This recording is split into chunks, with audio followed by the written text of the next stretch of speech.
E quando eu digo que foi uma experiência contraditória, é que se por um lado foi uma experiência de grande choque com a realidade colonial, que era brutal, por outro lado, foi uma realidade feita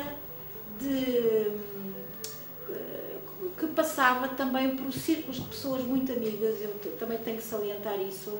Havia um núcleo de pessoas que faziam cinema, que tinham fundado um cineclube, que tinham atividades culturais, que alguns estavam na própria guerra colonial, também me lembro disso, e houve gente que também morreu na guerra colonial nessa altura, do círculo dos amigos.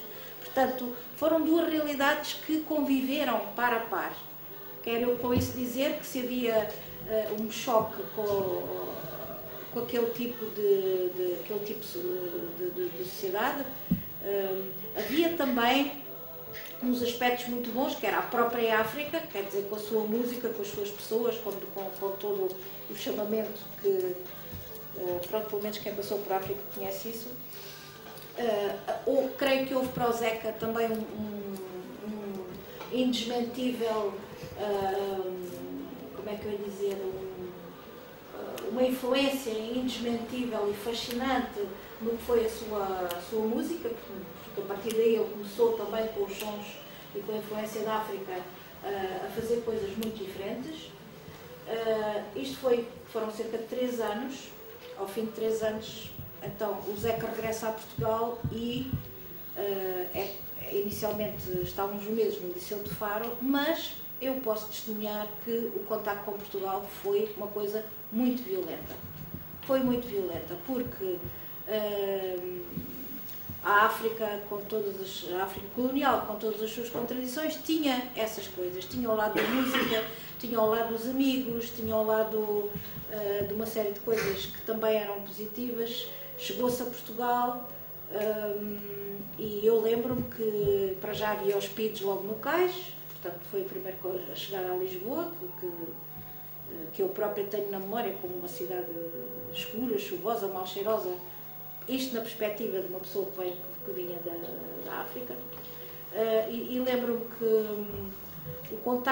os primeiros contactos não foram absolutamente nada fáceis, porque o regime vivia nessa altura, portanto estamos em 1967, o regime era mais pesado, como toda a gente sabe, e há aqui gente que sabe muito mais do que eu, aqui como o Camilo Mortágua, que estava em 67, não sei aonde. Ele logo virá. Ou assaltar um banco. Mas de facto as circunstâncias não eram nada fáceis, porque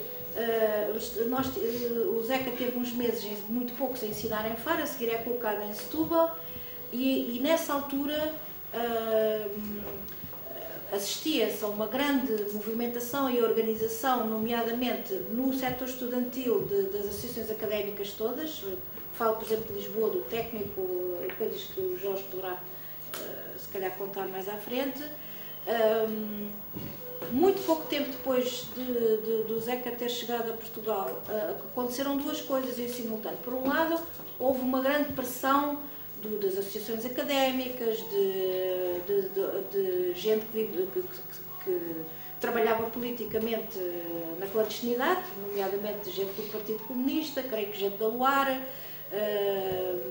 isto é nos primeiros anos, que começa a frequentar a nossa casa e, portanto, a solicitá-lo para várias ações de resistência ao regime.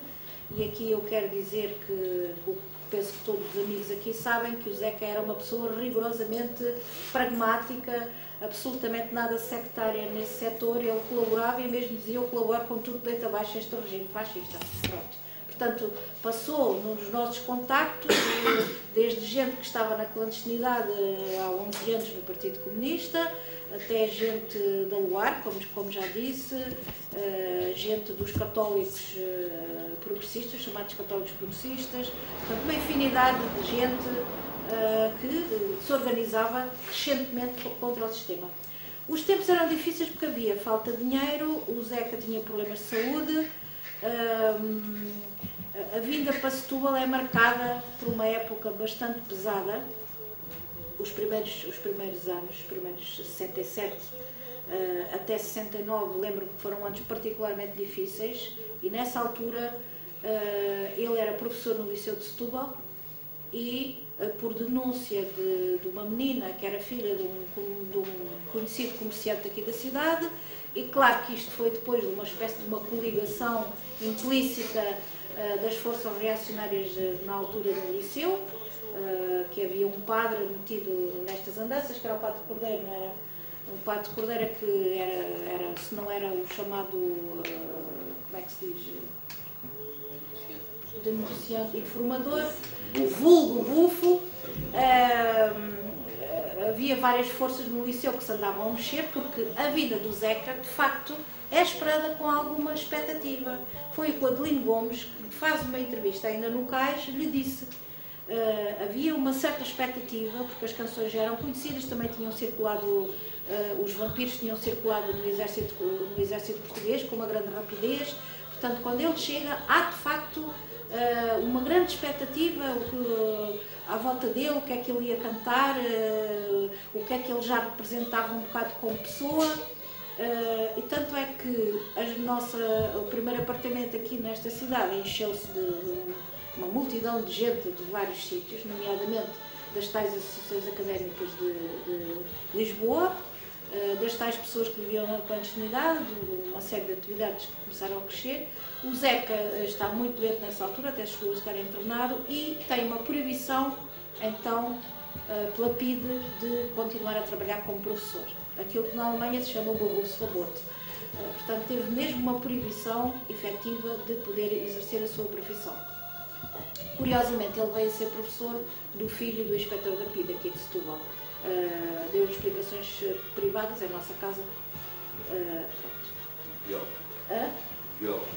Não, sei lá, francês, não sei, história, já não lembro. Como disse, foram os tempos marcados por bastante dureza, bastante um choque com a cidade, com esta realidade. Eu vou depois passar a palavra aos outros. Quero dizer que, como sempre nestas contradições, se é um período muito asfixiante. Aliás, o ambiente de Setúbal, há bocado falou-se aqui da Cidade Vermelha, o ambiente de Setúbal era asfixiante naquela altura também. Havia uma burguesia local, muito militante aí, como é que é, na Assembleia Nacional, não era? União Nacional, desculpem, a União Nacional. A PIDE era extremamente presente aqui nesta cidade, mas era uma cidade também com um crescimento já imparável. Era uma cidade que eu ainda me lembro que cheguei a ver umas movimentações selvagens das mulheres, das conserveiras, as mulheres que trabalhavam na fábrica das conservas. Lembro-me que havia uma série de fenómenos sociais nesta terra que estavam a acontecer, que era até o fim da pesca, a proletarização e a industrialização crescente da cidade. Era precisamente nessa altura que se veio viver para cá. Portanto, havia muita coisa que mexia, o ambiente era de chumbo, mas é aí que começa também, realmente, o princípio de muita coisa. Só quero agora abreviar, porque os amigos que aqui estão e outros que estão aqui na sala podem contar muito mais coisas. Creio que, apesar de tudo, é um período também muito profícuo em termos de música para o Zeca. Creio que dessas dificuldades, da influência da África, das expectativas que se criavam aqui, apesar de tudo, sentia-se um movimento a crescer. Creio que é um período, apesar da doença, apesar da proibição de trabalhar, de uma situação também com a PIDE que o país inteiro vivia, obviamente, não é? A PIDE não largava a osso a ninguém. Creio que, no entanto, é um período de grande criatividade dele. Há uma série de canções, há uma série de discos que são forjados nessa altura, porque o Zeca vivia da realidade, era um homem com os olhos e com o coração realmente muito atentos ao que se passava à sua volta. E quando eu digo que se passava à sua volta, era tanto o amigo que ia ficar desempregado, como uma tentativa de criação de um sindicato dos trabalhadores rurais. Eu lembro de ter ido uma vez a uma reunião no Alentejo. Era uma pessoa que não perdia nenhuma oportunidade para como é que eu ia dizer, para juntar as pessoas, para estimulá-las,